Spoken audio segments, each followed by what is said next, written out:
보유 종목 관련해서 말씀을 안 드릴 수가 없겠는데, 어제 저희 기존 보유 종목 가온전선 손절매 사인 전송드렸습니다. 이거는 핑계를 댈 건 없고요. 제가 정말 죄송합니다. 정말 죄송하게 생각을 하고 있고, 가온전선 같은 경우는 저희가 보유 기간을 장기화 시켜가면서도 나름대로 이제 계속 가져가고 있던 종목이에요. 기존에는 이제 전력의 순환매에 대해서 한 번은 돌 수 있을 것 같다 라는 가능성을 계속 여겨보고 있었지만, 해당 종목의 손익이 계속 좀 안 좋아지는 모습이 보였었고, 저희는 이제 지지라인이 이탈되고 하락 속에서 거래대금이 줄지 않는 모습에 지금은 잘라내는 게 더욱 맞겠다라고 판단을 하여 손절매 사인을 전송을 드렸습니다. 손절에 대한 욕과 비난 제가 정말 달게 받겠습니다, 여러분. 이거는 죄송합니다. 그래서 가온전선 관련해 가지고는 마음 아픈 손절을 하고, 반대로는 입술 꽉 깨물고 손절을 했고, 나름대로의 자금이 좀 확보가 되었는데, 이 확보된 자금으로는 사전에 제가 4월 전략과 관련해서 말씀드린 업종과 전략에 맞추어 사용을 하도록 하겠고요. 더욱 확실한 종목으로, 더욱 확실한 전략으로 분명한 멘징을 해내 보이도록 하겠습니다. 죄송합니다. 자, 그리고 반대로 현대공업도 저희 어제 전량 매도 사인 전송 나갔습니다. 기존에 이제 중장기에 대한 관점을 가지고 말씀드린 종목인데, 생각보다 수급이 너무 세게 들어오는 바람에 한 11% 수익권에서 전량 매도 사인을 전송을 드렸어요. 이거는 이제 중장기적인 모멘텀이 있다는 거에 대해서 여전히 관점을 이탈하진 않았습니다. 의심의 여지는 없어요. 근데 이제 단기적인 수급이 제 예상보다 세게 들어왔음에 그에 맞게 대응을 한 거고, 어떤 그림을 그려가는지 보면서 분명히 재매수에 대한 계획도 있는 종목입니다. 4월달에 제가 굉장히 중요하게 말씀을 드린 게, 종목에 대한 매수 관점이 변해야 될 것 같다 라고 언지를 많이 드렸습니다. 그리고 그 출발이 현대공업이었는데 나쁘지 않은 결과가 나왔던 것 같아요. 4월달에도 변해가는 장세 속 분명한 결과를 한번 보여보도록 하겠습니다. 4월 3일 오늘자 VIP 전용 비공개 방송을 본격적으로 시작해보도록 하겠습니다. 저는 오늘자의 방송을 진행하게 된 AP투자연구소의 이호수라고 하고요. 모쪼록 함께하는 시간, 의미있는 시간이 될 수 있도록 최선의 노력을 다해보겠습니다. 자, 전일 미국 증시의 투자 심리는 꽤 괜찮았습니다. 오르기도 올랐고. 근데 오늘은 미국 증시는 따로 보지 않을게요. 장 마감 때쯤 시작된 이 트럼프의 관세, 그리고 장외 시장을 보는 게 더욱 중요할 것으로 여겨지는데, 이 트럼프의 상호 관세 발표에 대해서 정말 수많은 내용이 언급이 되었습니다. 그래서 지금은 일단 한국 주식 투자자라면 필히 알아둬야 되는 내용 먼저 빠르게 정리를 좀 해보도록 하겠습니다. 자, 트럼프는 국가별 상호 관세를 발표했습니다. 국가별로 관세가 상이한 모습을 보일 수 있었는데, 한국은 25%로 지정을 했어요. 근데 실제로 트럼프가 보여준 그 이미지를 확인을 해보면은, 미국이 한국에 받고 있는 관세는 현재 50%로 본인이 추산을 했고, 우리 미국이 그래도 할인을 해줘가지고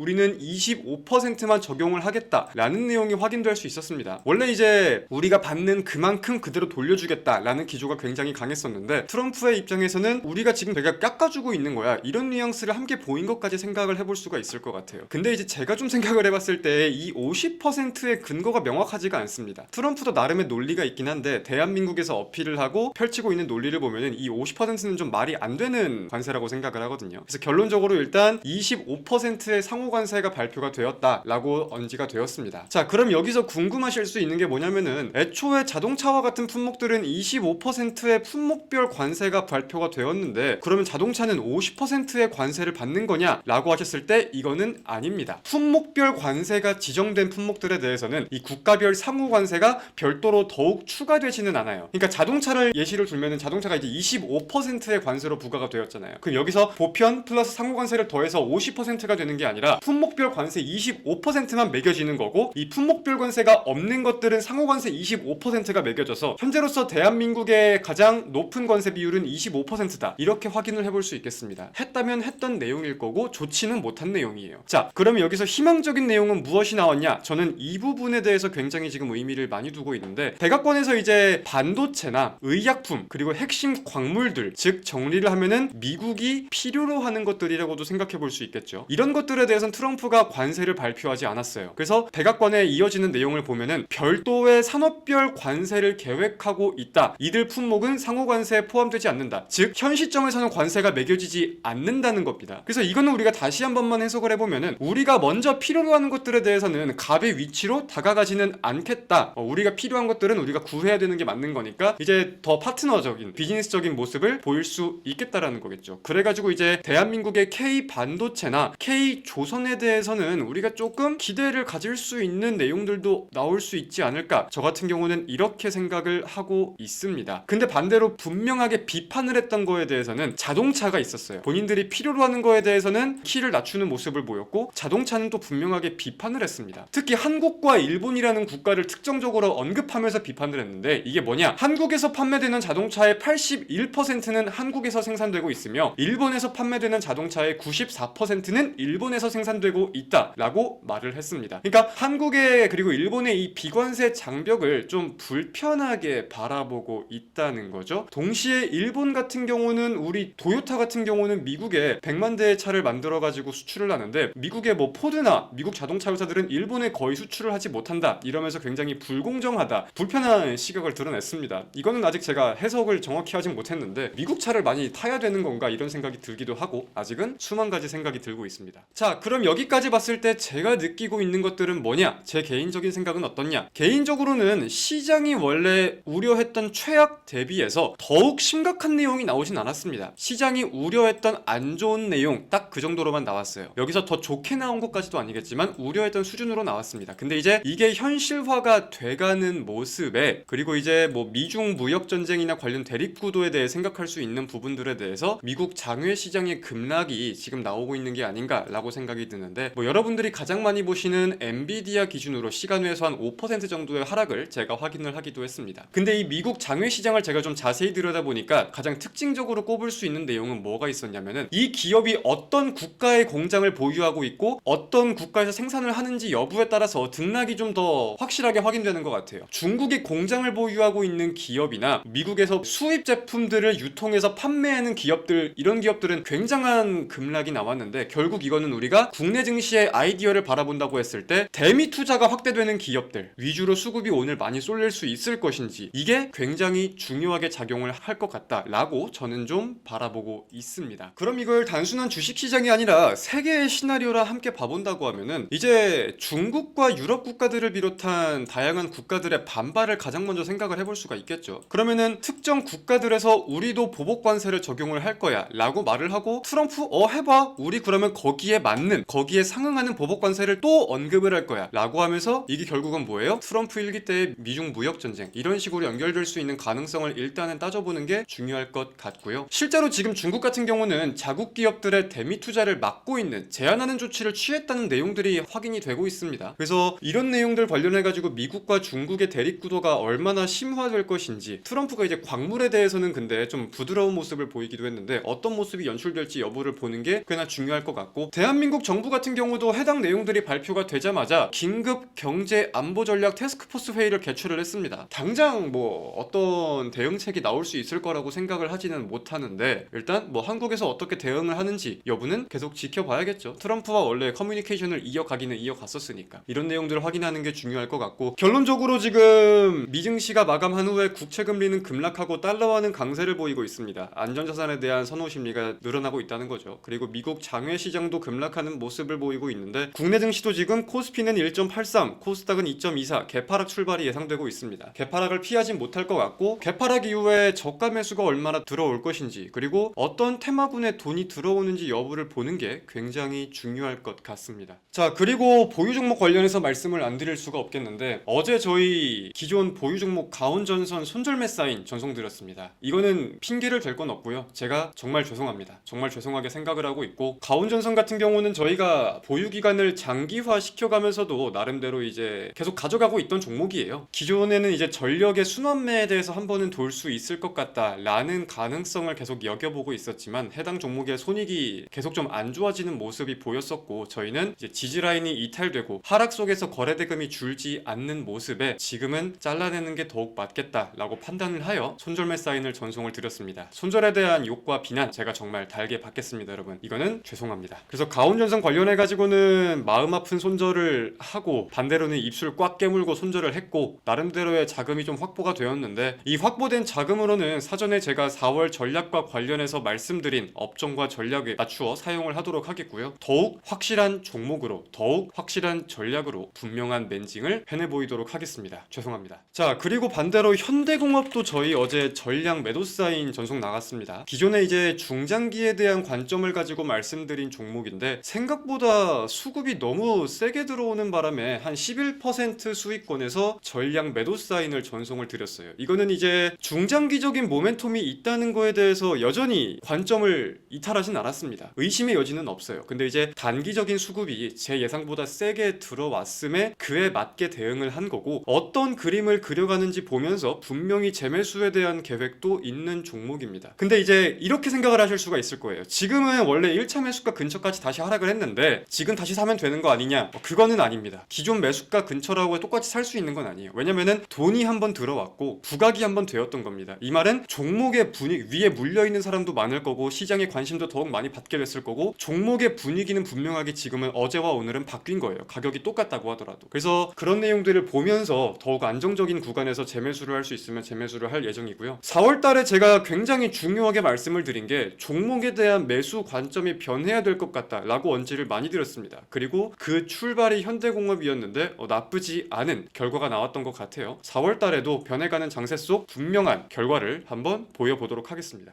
그리고 4월 달 매집과 관련해서도 간단하게 말씀 좀 드릴게요. 제가 사전에 공지를 드렸던 4월 스윙 중장기 종목은 반도체 1개 플러스 관세와 공매도에 대한 수혜주 1개, 이렇게 두 종목을 먼저 말씀을 드렸었습니다. 근데 약간 여기서 차질이라고 해야 되나? 약간 변수가 생긴 게, 이 관세와 공매도에 대한 수혜주로 제가 말씀드린 게 현대공업이잖아요. 현대공업. 근데 이게 어제 생각보다 되게 빠르게 매도가 되었습니다. 그래가지고 이제 제가 지금 생각을 하는 거는 현대공업을 비롯한 오늘자 내일자의 수급을 확인하고 한 종목을 더 우선적으로 선별을 할 생각입니다. 반도체 하나만 하고 손 놓고 있지는 않겠다는 말씀입니다. 시장의 분위기는 분명히 변한 건 맞습니다. 시장이 오르고 떨어지고에 대한 문제가 아니라 시장의 분위기는 분명 예전과 다르긴 달라요. 근데 저는 이제 변해가는 시장을 어느 정도 감을 잡았다고 생각을 하기도 합니다. 그래서 오늘 관세에 대한 충격, 그리고 내일 윤석열 대통령에 대한 탄핵 선고 일정이 있잖아요. 그래서 해당 일정이 나오면서 증시의 변동성만 한번 확인을 하고 수급이 어떻게 도는지 여부를 보면서 원하는 종목을 원하는 자리에서 다음 주부터 매집을 시작하도록 하겠습니다. 내일 오전 11시에는 윤석열 대통령에 대한 탄핵 선고가 예정이 돼 있습니다. 내일 장세는 뭐 상승과 하락을 예견하는 그런 문제가 아니라 수급의 변동성이 진짜 어마무시하게 클 것 같다고 생각이 드는데, 실시간으로 제가 방송을 켜서 시장을 좀 같이 볼 수 있으면 그렇게 해보려고 해요. 이거는 방송을 하게 되면 링크를 통해 공유를 드리거나 일단 준비를 좀 해보고 다시 말씀을 드리도록 하겠습니다. 지금 이런 의문을 좀 갖고 계시는 분들도 많을 거예요. 정치주에 지금 수급이 그렇게 많이 쏠리는데 정치주라도 해야 되는 거 아니냐라고 생각을 하시는데, 제 생각은 좀 다릅니다. 왜냐면은 지금은 본격적인 정치에 대한 재료가 활성화가 된 게 아니에요. 그렇기 때문에 이 수많은 변동성에 대해서 우리가 대응할 수 있는 기준이 명확하지가 않습니다. 수급이 어떻게 될 것 같다 이런 게 아니라 대응할 수 있는 기준이 명확하지가 않아요. 그래서 지금같이 투자 심리가 좀 애매할 때 할까 말까 하는 거를 한다는 거는, 이걸 먹어도 거기에 대한 효과, 그러니까 긍정적인 내용이 있는 것 대비 이거를 먹지 못했을 때의 리스크는 훨씬 더 크기 때문에 지금은 정치주로 굳이 우리가 대응할 필요가 없습니다. 만약에 진짜 대선 장세가 온다고 하면 모르겠지만 지금은 아닌 거예요. 만약에 내일, 이거는 진짜 모르는 거지만 윤석열 대통령이 진짜 탄핵이 되면서 정치 장세가 온다, 그렇다고 해서 내일 이재명 주가 더 갈 것 같으세요? 아니, 이건 모르는 거예요. 주식을 그래도 수년간 하신 분들은 아시겠지만 막상 그 일정이 다가오고 발표가 되면은 기대감으로 올랐던 것들도 차익 물량이 한번 쭉 나오기 마련입니다. 오리엔트 전공을 예시로 들어서 이게 지금 금요일까지 눈치만 보고 있었다라고 하면은 금요일 돼서 쭉 오를 수도 있겠지만 이미 그 기대감을 반영을 하고 있잖아요. 그럼 이건 내일 탄핵이 된다고 하더라도 한번 쭉 밀릴 수가 있는 거예요. 아무도 모르는 거지만 이 가능성을 우리가 절대 배제할 수가 없다, 이 말인 거죠. 자, 오늘 방송은 여기까지만 하도록 하겠습니다. 오늘 방송에서 좀 중요했던 내용은 이제 트럼프의 관세 정책에 대해서 어떤 내용들이 나왔는지, 우리가 지금 어떻게 생각을 해야 하는지 내용들을 말씀을 좀 드렸고요. 현재 국내 증시의 흐름을 보았을 때는 일본 대비해가지고 투자 심리가 나쁘지 않은 모습을 보이고 있다. 더불어서 관세의 영향이 없거나 미국의 공장을 보유했거나 하는 기업들 위주로 낙폭이 적고 저가 매수가 유입이 되고 있는 것 같다. 그래서 지금은 오늘과 내일 관세에 대한 시장 반영과 탄핵에 대한 내용이 시장을 반영하면서 수급이 어떻게 확인이 되는지 여부만 본다면은 우리는 매집을 다시 들어갈 것이다. 이 부분이 가장 중요했던 내용인 것 같습니다. 최근에 시장이 계속 좀 부진한 모습을 보이면서 우려감이 많이들 크실 것 같은데 괜찮습니다. 힘든 건 힘든 거고, 힘들었으니까 웃을 날이 와야죠. 그러려면 지금 집중하고 지금 공부하고 지금 정신을 차려야 합니다. 그 부분을 분명하게 잊지 마시고, 제가 계속해서 옆에서 방송도 키고 뭐 이런저런 말씀도 드릴 거니까 기운내서 같이 잘 해보자고요. 자, 고생 많으셨습니다. 내일 뵙겠습니다, 여러분. 안녕.